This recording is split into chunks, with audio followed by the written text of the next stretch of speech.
Welcome to money management channel. நேத்து market நெகட்டிவ்ல தான் க்ளோஸ் ஆயிருச்சு. நேத்து மார்க்கெட்டை பொறுத்த வரைக்கும் 22,353 பாயிண்ட்டுக்கும் 22,468 பாயிண்ட்டுக்கும் இன்டர்மீடியேட்ல ட்ரேட் ஆச்சு.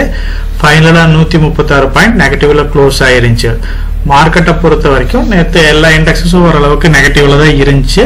எஃப்எம்சிஜி செக்டர்ஸ் மட்டும் கொஞ்சம் பாசிட்டிவா க்ளோஸ் ஆயிருச்சு. அதர்வைஸ் நிப்டி 50 வந்து 0.61% நெகட்டிவ்ல க்ளோஸ் ஆயிருச்சு. சென்செக்ஸ் வந்து 0.51% நெகட்டிவ்ல க்ளோஸ் ஆயிருச்சு. நிப்டி பேங்கை பொறுத்த வரைக்கும் 0.54% நெகட்டிவ்ல க்ளோஸ் ஆயிருச்சு. ஐடியை பொறுத்த வரைக்கும் கொஞ்சம் நல்ல கரெக்ஷனை பார்த்துச்சு. நேற்று 2.19% பக்கமா ஐடி வந்து க்ளோஸ் ஆயிருக்கு. ஸ்மால் கேப்பை பொறுத்த வரைக்கும் 1.08% வந்து நெகட்டிவ்ல க்ளோஸ் ஆயிருச்சு. நேற்று மார்க்கெட்டை பொறுத்த வரைக்கும் எஃப்எம்சிஜி செக்டர்ஸ் மட்டும் கொஞ்சம் பாசிட்டிவா ட்ரேட் ஆயிட்டு இருந்துச்சு. நேற்று மார்க்கெட்டை பொறுத்த வரைக்கும் டாப் கெய்னர்ஸ்னு பாத்தீங்க அப்படின்னா என்பிசிசி வந்து ஒரு 5% பக்கமாகவும், Max Health Care, Godrej Consumer இதெல்லாம் வந்து ஒரு 4% பக்கமாகவும் ரைஸ் ஆயிருந்துச்சு. எஃப்எம்சிஜி செக்டரை பொறுத்த வரைக்கும் கோத்ரேஜ் கன்சூமர், பிரிட்டானியா, நெஸ்லே இது எல்லாமே நல்லா பர்ஃபார்ம் பண்ணி இருந்துச்சு. எபோவ் 3% மேல இந்த ஸ்டாக்ஸ் எல்லாமே பாசிட்டிவா க்ளோஸ் ஆயிருந்துச்சு.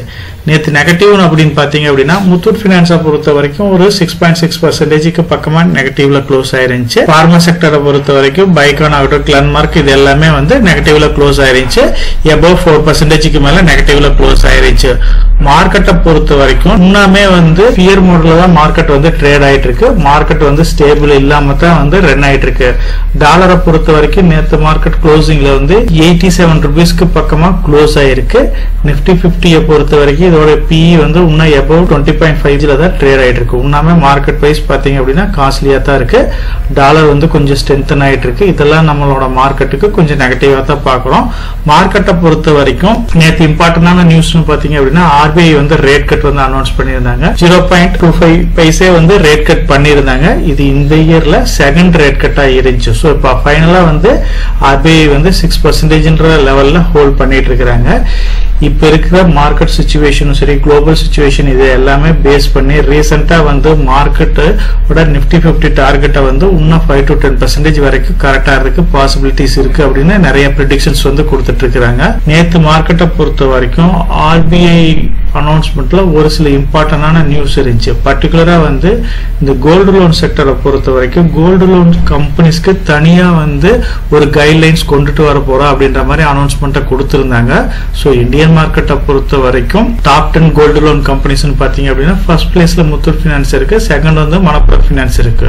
ஸோ இது ரெண்டுமே நம்ம வந்து ரெகுலரா ட்ராக் பண்ற stocks. Otherwise union bank, SBI, Kotak, ICICI, HDFC, axis, federal bank, central bank இந்த பேங்க்ஸ் எல்லாமே இருக்கு. ஸோ மார்க்கெட்ல பினான்ஸ் கம்பெனி அப்படின்னு பாத்தீங்கன்னா முத்தூட்டும் மணப்புரமும் தான் டாப் லீடரா இருக்கிறாங்க.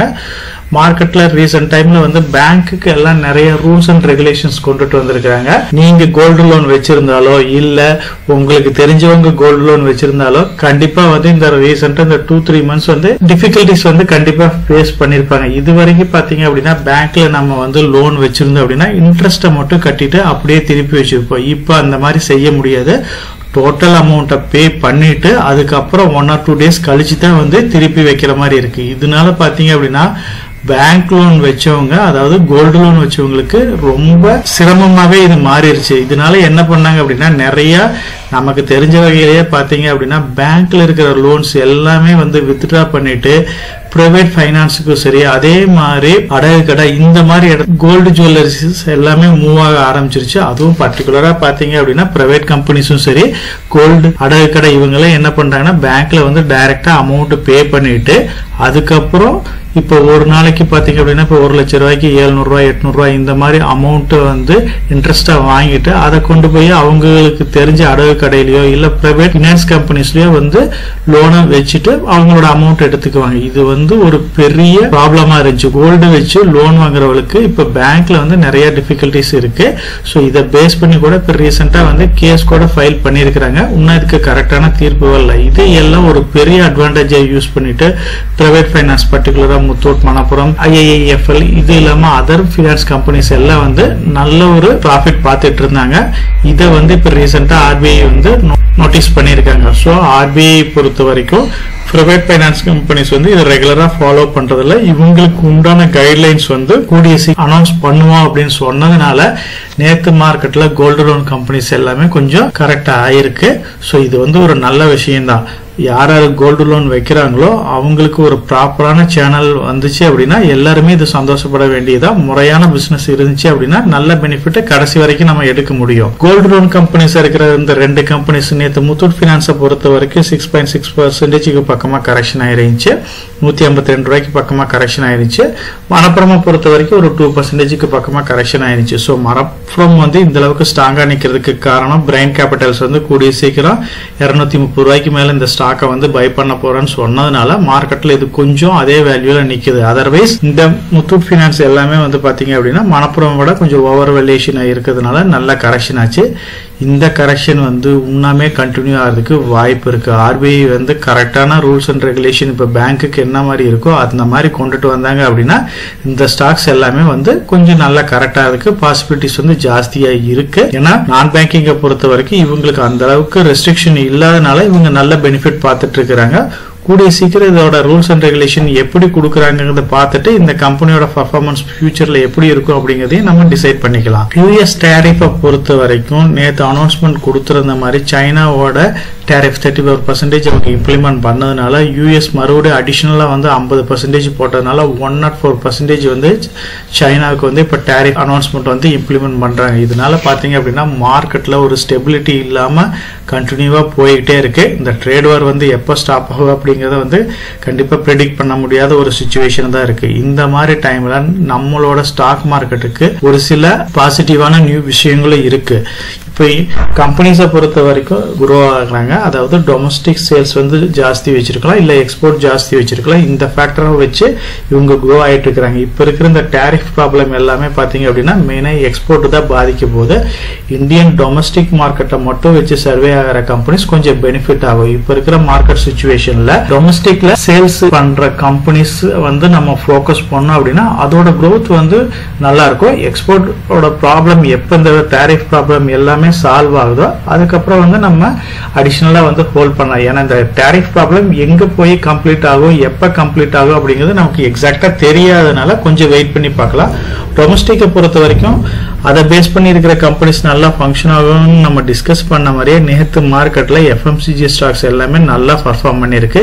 இதே மாதிரி தான் நான் பேங்கிங் பினான்ஸ் கம்பெனிஸும் வந்து நல்லா பர்ஃபார்ம் பண்றதுக்கு வாய்ப்பு இருக்கு. அந்த வகையில பாத்தீங்க அப்படின்னா இப்ப நம்ம டிஸ்கஸ் பண்ண முத்தூட்டும் மணப்புறமும் ஒரு பர்டிகுலர் டைம் பீரியட்ல இந்த கைட்லைன்ஸ் எல்லாம் கிடைக்கிறப்ப ஒரு கரெக்ஷனை கொடுக்குது அப்படின்னா கண்டிப்பா வந்து கோல்ட பேஸா வச்சு பிசினஸ் பண்ற இந்த கம்பெனில வந்து நம்ம வந்து இன்வெஸ்ட் பண்ணலாம். நம்ம சேனல் மெம்பர்ஸ் வந்து ஒரு சில கொஸ்டின்ஸ் கேட்டிருக்கிறாங்க. ரேம்போ அப்படின்ற ஐடியில இருந்து ஒருத்தர் கேட்டிருக்காரு. இவர் வந்து இவரோட பொண்ணுக்கோசரம் வந்து கோல்டு அக்குமுலேட் பண்ணலாம் அப்படின்னு இருக்கிறார். ஸோ அதை வந்து பிசிக்கலா பை பண்ணலாமா, இல்ல கோல்டு ரிலேட்டட் ஸ்டாக்ஸா வாங்கலாமா, இல்ல கோல்டு பீஸ் வாங்கலாமா, இந்த மாதிரி கேட்டிருக்காரு. ஸோ இப்போ வந்து அவரு ஆபரணத்தவங்க வாங்குற ஐடியால இல்ல. ஸோ இது எந்த வகையில இன்வெஸ்ட் பண்ணலாம் அப்படின்ற மாதிரி கேட்டிருக்காரு. நம்ம சேனல் மெம்பர் இன்னொருத்தர் பிரியா அவங்க கேட்டிருக்காங்க. ரீசெண்டா வந்து போஸ்ட் எதுவும் போடுறது இல்லை அப்படின்ட்டு. போஸ்ட் வந்து இப்ப ரீசெண்ட் டைம்ல நான் கம்யூனிட்டியில போஸ்ட் பண்ணாம தான் இருக்கிறேன். ஸோ கூடிய சீக்கிரம் அதை வந்து கண்டினியூ பண்றோம். உங்களுக்கு எந்த ஒரு டவுட்டா இருந்தாலும் நீங்க கமெண்ட் செக்ஷன்ல மென்ஷன் பண்ணுங்க. கண்டிப்பா வந்து உங்களுக்கு அந்த கமெண்ட் செக்ஷன்ல ரிப்ளைவோ இல்ல ஒரு இம்பார்ட்டன்டான நியூஸா இருந்துச்சு அப்படின்னா வீடியோவை கண்டிப்பா போஸ்ட் பண்றேன். நீங்க எதா இருந்தாலும் கமெண்ட் செக்ஷன்ல கமெண்ட்ஸ்ல போஸ்ட் பண்ணுங்க உங்களோட டவுட்டா. நம்ம சேனல் மெம்பரை கேட்டுக்கிற பிரகாரம் பாத்தீங்க அப்படின்னா கோல்டுல இன்வெஸ்ட் பண்றாரு அப்படின்னா கண்டிப்பா வந்து நிறைய ஆப்பர்ச்சுனிட்டிஸ் அவருக்கு இருக்கு. பிசிக்கல் கோல்டா வாங்கலாம், மியூச்சுவல் ஃபண்ட் வழியா வாங்கலாம், ETF வழியா வாங்கலாம், டிஜிட்டல் கோல்டா வாங்கலாம், சாவரின் கோல்டு பாண்டா வாங்கலாம். இந்த மாதிரி கோல்டுல இன்வெஸ்ட் பண்றதுக்கு நம்பர் ஆஃப் மெத்தட்ஸ் இருக்கு. ஸோ அசட் அலோகேஷனை பொறுத்த வரைக்கும் நம்மளோட அசட்லயே வந்து ஒரு 5 to 10% வரைக்கும் கோல்டு கண்டிப்பா இருக்கணும். அந்த வகையில பாத்தீங்க அப்படின்னா கோல்டு இன்வெஸ்ட் பண்ற பத்தி நம்ம டீடைலாவே டிஸ்கஸ் பண்ணிருக்கோம். சாவரின் கோல்டு பாண்ட்னா என்ன, கோல்டு ETF என்ன, கோல்டு மியூச்சுவல் ஃபண்ட்னா என்ன, பிசிக்கல் கோல்டுல நம்ம ஆபரண தங்கமா வாங்குறதுக்கும் காயினா வாங்குறதுக்கும் என்ன டிஃபரன்ஸ் இருக்கு, ஸோ காயின் எந்த வகையில பெனிஃபிட் ஆகுது அப்படிங்கறத பத்தியும் டீடைலாவே டிஸ்கஸ் பண்ணிருக்கிறோம். அதே மாதிரி இவர் கேட்டிருக்கிற மாதிரி இப்ப gold companies, sovereign gold bond, gold bees, gold related companies இதை எல்லாமே நம்ம கம்பேர் பண்ணியே பார்த்திருக்கோம். மேனுஃபேக்சரிங் கம்பெனிஸ் அப்படின்னு பாத்தீங்க அப்படின்னா டைட்டன் இருக்கு, கல்யாணம் இருக்கு, தங்கமயில் இருக்கு. இதே வந்து கோல்டு லோன் கம்பெனிஸ் அப்படின்னு பாத்தீங்க அப்படின்னா இப்ப நம்ம டிஸ்கஸ் பண்ண மணப்புரம் பினான்ஸ் இருக்கு, முத்தூட் பினான்ஸ் இருக்கு, அது இல்லாம சாவரின் கோல்டு பாண்ட் ஸ்கீம் இருக்கு. இது இப்ப ரீசெண்டா வந்து இந்த 1 இயரா வந்து கவர்மெண்ட் வந்து RBI வந்து நியூ கால் ஃபார் எதுவும் கொடுக்கறது இல்ல. சோ அதனால இப்ப இது வந்து இப்போ வேணும் அப்படின்னா நம்ம செகண்டரி மார்க்கெட்ல மட்டும்தான் வந்து வாங்க முடியும். அதே மாதிரி கோல்டு பீஸும் மார்க்கெட்ல அவைலபிளா இருக்கு. மியூச்சுவல் ஃபண்ட் வழியாவும் நம்ம இன்வெஸ்ட் பண்ணலாம், டிஜிட்டல் கோல்டும் நம்ம இன்வெஸ்ட் பண்ணலாம். இதை பத்தி எல்லாமே நம்ம டீடைலா டிஸ்கஸ் பண்ணிருக்கிறோம். முடிஞ்ச வரைக்கும் என்னோட பாயிண்ட் ஆஃப் வியூல நீங்க உங்களுக்கு தேவையான, அதாவது இப்போ நீங்க யூஸ் பண்றது இப்ப ரிங்காவோ இல்ல வளையலாவோ இல்ல செயினாவோ இந்த மாதிரி யூஸ் பண்ற ஐட்டத்தை வந்து நீங்க பிசிக்கல் கோல்டா பை பண்ணி வச்சுக்குங்க. அதர்வைஸ் நீங்க கோல்டு பாராவோ இல்ல கோல்டு காயினாவோ நீங்க அக்குமுலேட் பண்ணி வச்சிருந்தீங்க அப்படின்னா நமக்கு எப்ப தேவையோ அப்ப வந்து லேட்டஸ்ட் டிசைன்ல வந்து அப்ப நம்ம வந்து அதை மாத்திக்க முடியும். அது இல்லாம இப்பயே எல்லாமே வந்து ஆபரண தங்கமா எடுத்து வச்சுட்டோம் அப்படின்னா அதுக்கு செய்கூலி சேதாரம் இது எல்லாமே நிறைய கொடுக்க வேண்டியது இருக்கு. யூஸ் பண்ற அளவுக்கு நீங்க கோல்டு வச்சிருக்கிறீங்க அப்படின்னா நெக்ஸ்ட் வந்து கோல்டோட சேஃப்டியை பார்க்கணும். அதுல வந்து பாத்தீங்க அப்படின்னா அந்த வகையில நம்ம வந்து ஆபரண தங்கமாவோ இல்ல காயினாவோ வச்சிருக்கிறதுக்கு பதிலா நீங்க ETF வழியாவோ இல்ல மியூச்சுவல் ஃபண்ட் வழியாவோ அக்குமுலேட் பண்ணி வச்சுக்கிறது ஒரு பெட்டரான ஐடியாவா இருக்கும். ஸோ ETF பத்தி நம்ம டீடைலாவே டிஸ்கஸ் பண்ணிருக்கோம். சில்வருக்கும் கோல்டுக்கும் என்ன டிஃபரன்ஸ் இருக்கு, ஸோ எதனால சில்வர்ல பிளக்சுவேஷன் இருக்கு, கோல்டு ஏன் ஸ்டேபிளா இருக்கு, இதை பத்தியே நம்ம கம்ப்ளீட்டா ஆல்ரெடி நம்ம சேனல்ல டிஸ்கஸ் பண்ண வீடியோ இருக்கு. ஒரு குறிப்பிட்ட அமௌண்ட் நீங்க வந்து இப்போ 1 பவுன் 2 பவுன் இந்த மாதிரி வாங்குறது சிரமமா இருக்குன்னா 500 ரூபாய் 1000 ரூபாய் இருந்தாவே நீங்க கோல்டு அக்குமுலேட் பண்ணலாம். இதை பொறுத்த வரைக்கும் நீங்க வந்து கோல்டு பீஸ்ல அக்குமுலேட் பண்ணுங்க. ஒரு குறிப்பிட்ட அளவுக்கு வந்து நீங்க பிசிக்கல் கோல்டு வச்சுக்கோங்க. அதுக்கப்புறம் நீங்க காயினா வச்சிருக்கலாம். ஸோ நெக்ஸ்ட் ஆப்ஷனா வந்து கோல்டு பீஸா கன்சிடர் பண்ணலாம். ஸ்டாக்கா வச்சிருக்கிறதுங்க பாத்தீங்க அப்படின்னா இதுல வந்து ஒரு சில ரிஸ்க் ஃபேக்டர்ஸ் இருக்குது. இப்ப கல்யாணம் ஆகட்டும், தங்கமயில், இப்ப டைட்டன், இது எல்லாமே பாத்தீங்கன்னா இப்ப அதர் கண்ட்ரி எக்ஸ்போர்ட் மார்க்கெட்டும் இருக்கிறதுனால இப்ப இந்த மாதிரி டேரிஃப் இந்த மாதிரி ப்ராப்ளம் வர்றதுனால இந்த கம்பெனியோட பிரைஸ் வந்து நியூட்ரலாவோ இல்ல ரெடியூஸ் ஆகிறதுக்கோ வாய்ப்பு இருக்கு. நம்ம பிசிக்கலா வச்சிருக்கிறோம் அப்படிங்கிறோம் இல்ல கோல்டு பீஸ் வழியா வச்சிருக்கிறோம் அப்படின்னா கோல்டு எப்படி ரிஃப்ளெக்ட் ஆகுதோ அதே மாதிரி ரிஃப்ளெக்ட் ஆகும். இப்ப ரீசெண்ட் டைம்ல பாத்தீங்கன்னா கூட கோல்டு உண்ணாமே வந்து 30% மேல கரெக்ட் ஆகும் அப்படிங்கிறாங்க. அதுக்கு உண்டான வாய்ப்பு வந்து ரொம்ப கம்மி தான். மேபி ஒரு 5 to 10% வரைக்கும் போறதே பெரிய விஷயம் தான்.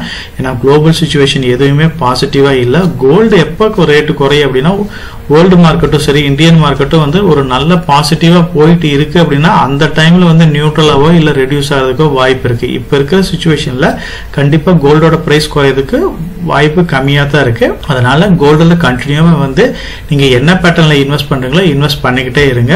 உங்களோட பொண்ணுக்கு தேவையான நகையை மட்டும் இப்ப எடுத்து வச்சுக்கோங்க. கோல்டு பிசிக்கல் கோல்டு வந்து எவ்வளவு நீங்க ஹோல்ட் பண்ண முடியுமோ அதை வந்து ரிமைனிங் வந்து காயினா வச்சுக்கோங்க. நெக்ஸ்ட் வந்து கோல்டு பீஸா வந்து கண்டினியூ பண்ணுங்க. முத்தூட் மணப்புரம் பினான்ஸ்ல நமக்கு ஆப்பர்ச்சுனிட்டி கிடைக்குது. கண்டிப்பா வரப்போற நாட்கள்ல RBIயோட ரூல் வருது அப்படின்னா கண்டிப்பா அக்குமுலேட் பண்ணுங்க. என்னோட ஹோல்டிங்ஸை பொறுத்த வரைக்கும் இந்த 2 ஸ்டாக்குமே இல்ல. இப்ப ரீசெண்ட் டைம்ல தான் வந்து முத்தூட் பினான்ஸ் வந்து ஆட் பண்ண ஆரம்பிச்சேன். நேத்து மார்க்கெட் ஃபால்ல லைட்டா வந்து அதை டச் பண்ணிருக்கேன். பார்க்கலாம் இன்னும் வந்து RBIயோட ரூல்ஸ் ரெகுலேஷன் கொஞ்சம் டைட்டன் ஆகுது அப்படின்னா முத்தூட் பினான்ஸை வந்து அக்குமுலேட் பண்ணலான்ட்டு தான் இருக்கிறேன். மார்க்கெட்டை பொறுத்த வரைக்கும் நம்ம டிஸ்கஸ் பண்ண மாதிரி இப்ப இருக்கிற சிச்சுவேஷன்ல டொமஸ்டிக் சேல்ஸை பேஸ் பண்ணி இருக்கிற கம்பெனிஸை கொஞ்சம் ஃபோக்கஸ் பண்றது பெட்டரான ஒரு ரிசல்ட்ஸை வந்து வரப்போற குவார்டர்ஸ்ல கொடுக்கறதுக்கு வாய்ப்பு ஜாஸ்தியா இருக்கு. நம்ம சேனல் மெம்பர் கம்யூனிட்டியில போர்ட்போலியோ அப்டேட், அதாவது என்னோட போர்ட்போலியோல என்ன ஸ்டாக் பை பண்றேன், என்ன ஸ்டாக் செல் பண்றேன், என்னென்ன சேஞ்சஸ் பண்ணிட்டு இருக்கேன், இதை பத்தி இன்ஃபர்மேஷன்ஸ் வந்து ஷேர் பண்ணிட்டு இருக்கேன். டெய்லி மார்க்கெட் அப்டேட் வந்து முடிஞ்ச வரைக்கும் போஸ்ட் பண்ணிட்டு இருக்கேன். கார்பரேட்ல என்னென்ன ஈவென்ட் இருக்கு, நம்மளோட இந்திய எக்கனாமியை பத்தி ஒரு சில யூஸ்ஃபுல்லான இன்ஃபர்மேஷன்ஸ் எல்லாமே ஷேர் பண்ணிட்டு இருக்கோம். மெம்பர் கம்யூனிட்டில ஜாயின் பண்ணி இதை ரெகுலரா ஃபாலோ பண்ணீங்க அப்படின்னா உங்களுக்கு நாலேஜ் இம்ப்ரூவ் ஆகிறது மட்டும் இல்லாம உங்களோட போர்ட்போலியோவை ஹெல்த்தியா பில்ட் பண்றதுக்கு எல்லா வகையிலும் சப்போர்ட்டிவா இருக்கும். இப்ப டிஸ்கஸ் பண்ண இன்ஃபர்மேஷன் எல்லாம் உங்களுக்கு யூஸ்ஃபுல்லா இருக்கும்னு நினைக்கிறேன். இந்த வீடியோ உங்களுக்கு யூஸ்ஃபுல்லா இருந்துச்சு அப்படின்னா நம்ம சேனலை வந்து சப்ஸ்கிரைப் பண்ணுங்க, நம்ம வீடியோவை லைக் பண்ணுங்க, ஷேர் பண்ணுங்க. கமெண்ட் செக்ஷன் ஓப்பன்ல தான் இருக்கு.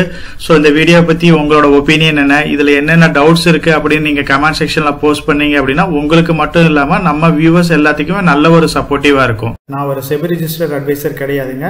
நம்ம சேனல்ல போடுற வீடியோக்கள் எல்லாமே வந்து பாத்தீங்கன்னா எஜுகேஷனல் ஆர் இன்ஃபர்மேஷன் பர்பஸ்க்கோசரம் போஸ்ட் பண்ற வீடியோக்கள் தாங்க. இன்வெஸ்ட்மெண்ட்னா கண்டிப்பா ரிஸ்க் இருக்கும். அதனால நீங்க உங்க பினான்சியல் அட்வைசர் டிஸ்கஸ் பண்ணியோ இல்ல நீங்களா ஓன் டிசிஷன் எடுத்தோ இன்வெஸ்ட் பண்ணுங்க.